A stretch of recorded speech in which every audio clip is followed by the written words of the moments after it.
Hi everybody, this is Matt Fisher again, here to talk to you about InkScape, which is our 2D modeling program that we'll be using to create items that will be laser engraved and cut using our laser engraver in the studio.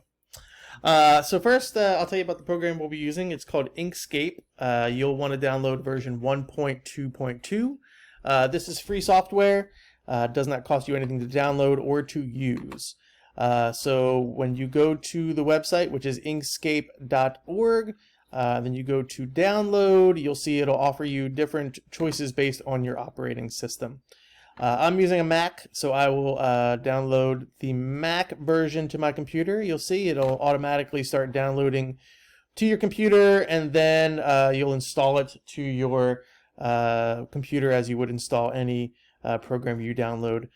Do notice that for Macintosh does not support Ventura 13, and as for Windows, let's see what it looks like there. Windows, it looks like you have different options for your different operating systems as well. So choose the one that will work for your computer.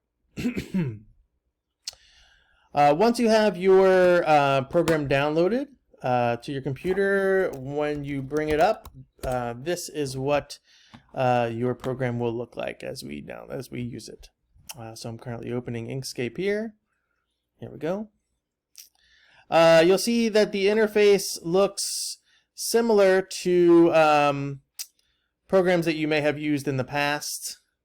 It kind of looks like a Word document of sorts. You've got some basic functionality such as fonts and different selection tools here. So if you've used any sort of graphic design program, if you've used Inkscape before, or maybe CorelDRAW, Illustrator is another program, but it's vector-based, same type of program. I'm going to show you some of the basics here to get you started. My idea is that what you might be using this program is to create versions like small tokens or playing pieces for your board game. So I'm going to keep it pretty basic for what we're going to learn here today. So first you'll notice the interface for Inkscape. You've got a white box down here. You can zoom in by pushing Shift plus, and that'll zoom you into your piece. Scroll will just scroll up and down the scroll bar. If you hold the Shift button and the right mouse button, and you can pan like we could do in Tinkercad. Excuse me. All right. You'll also notice, let's go through some of the tools over here. So this first tool here is your selection tool, this arrow. Once you have pieces on here, you can click and drag over your selections. Let's go down here to the square. So you see I click and drag, and I can make different size squares on my page. Notice they're all black at the moment. If I hold the Control button on my keyboard and I pull out a square, you'll see that it pulls out proportionally. And it doesn't change the dimensions. Okay. If I click the select tool again, I can actually select my squares, move them around, and down at the bottom you'll see there's a palette of colors. You can change the colors down here if you like. I'm going to make mine yellow. I'm going to erase these other ones here. I'm just going to I click and drag over them, and then I just hit the delete button. Okay, so let's bring our yellow square up here. Underneath of the palettes there, you'll see that there's a thing that says fill and stroke. This is the fill and stroke dialog box. If I double click on it, it'll open up the dialog box. I'm going to make my stroke color for this box. I'm going to make it black. And I'm going to make the stroke style, I'm going to up the size here so that you can actually see. I'll make it about 1 millimeter. Okay, if I click off of here, now I've got my square with that color in it. Okay. You can also, let's say now, if I wanted to, I'm going to close this dialog box here. Let's say you want this to be a specific size. I'm going to change this. And these are in millimeters here. You can see you can choose what type of measurement you want. If you want to use inches, is fine. I tend to use millimeters, but we'll go to inches. That might make a little more sense. You'll see that this is currently about 4.5. Let's say I want my pieces to be about 1.5. I can just change 1.5, and I can change this one to 1.5. Now I've got a 1.5 inch square. Okay. Let me zoom in by pushing Shift plus to my square here. Let's say I want to put a little, I'm going to make some numbers on these squares, and we'll call this, we'll have 1.2.3 points.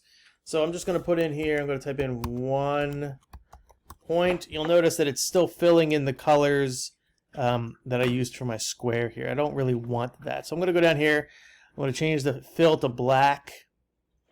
And if I double click again on my stroke palette, I'm going to change my stroke palette to, I don't want this to have any stroke line there because it kind of makes my font a little blurry. Alright, I'll click on the selection tool. You can see I can move it around. If I want to change the font, I can kind of highlight all of my font there. I can come here and select whatever font that I want to use, just like you would normally do with Microsoft Word or whatever. Okay. You can also change the spacing and alignment. If I click this area here and I come to this tool here, it will align everything in the center. And then this dialog box here will allow me to space my lines out. Right. So I usually like them pretty close here. Let's put it about, I guess that's 1. Maybe that's measuring in inches. I'm not sure what.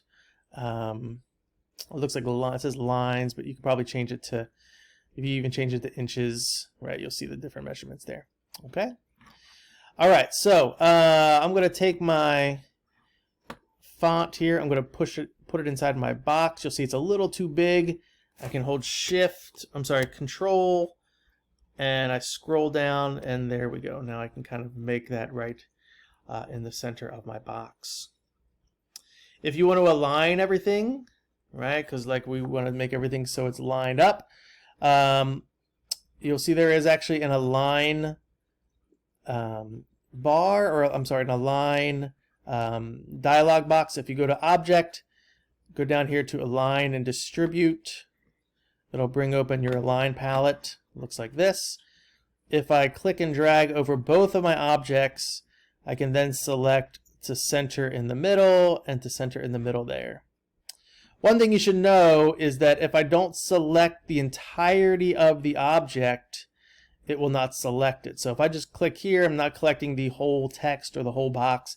It's not going to select it. If I just want the text but not the box, I just have to select the text. If I want them both, I'm going to select them both. Okay? That's pretty simple. Now let's say I want a series of these tokens. I can actually copy paste using Command C, Command V, right? And then you can really simply just come in and you can change that to 2, let's say 2 points, right? You could do the same thing if I come, let me close this box here, select it again. You know, I can make one that says 3 points if I wanted to. So depending on really what you want your tokens to say, all right, that's how you would design those out. Not only can you create squares, you can also create circles. The same thing, if I hold down Control, my circle will scale proportionally. I can come down here, change the infill. Let's say I don't want an infill at all on this, right? I could click that X under my stroke style. You know, I'll change this to, you know, 0.1 there. So I got a nice circle. Let's say that I want to make, let's say I want to make a smiley face in this one, right? I can come in here. You can do a couple things. I can make circles for eyeballs. There we go. There's one eyeball. There's 2 eyeballs. Another tool that you have at your for your use here is this tool right here, which looks like a pencil. It says Draw Freehand Lines, and so I can click that.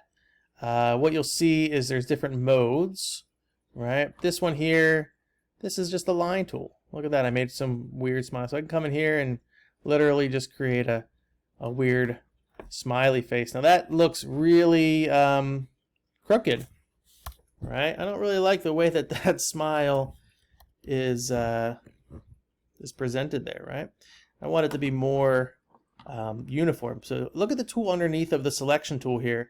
This is edit parts by node, paths by nodes. You can click here, and now look, you see all the different lines that on the dots that make this up. So I can actually click on one of these, and if I hit delete as I'm going through, it'll actually delete some of these that I don't want, right, and make it a little smoother. You can actually click the squares and move the squares around if you want to. It gets a little complicated. It can be a little troubling if you're not so used to using the program. You can come in here and try to draw it smoother. That looks a little better, right? It doesn't need to be perfect. Okay, you can kind of move that around too. If I come here, watch, you can actually click this, and if you want it to be longer, you can click the end there too. Okay, so now I got a nice smiley face token for my game. All right. And also, if you want it to cut out, this is really important. If you want your piece to cut out, you need to create a circle around this smiley face. So let's say the smiley face is engraved. I could just come here and copy and paste that circle, make it a little bit bigger, put it around my face here. Now, in order for this to cut, here's the deal with this. You need this line to be a certain width. So if I come back to my stroke palette here and go to my stroke style, if I make this as small as it'll go, which is probably about 0.1, that is how you're going to denote lines that will be cut by the laser engraver. Okay, so you've got lines that will engrave and lines that will cut as well. All right, let me try to think if there's anything else here that I want to show you basically using this tool. We're trying to keep it simple, like I said. There is a polygon tool that you can use here, so you can create stars or some other polygons.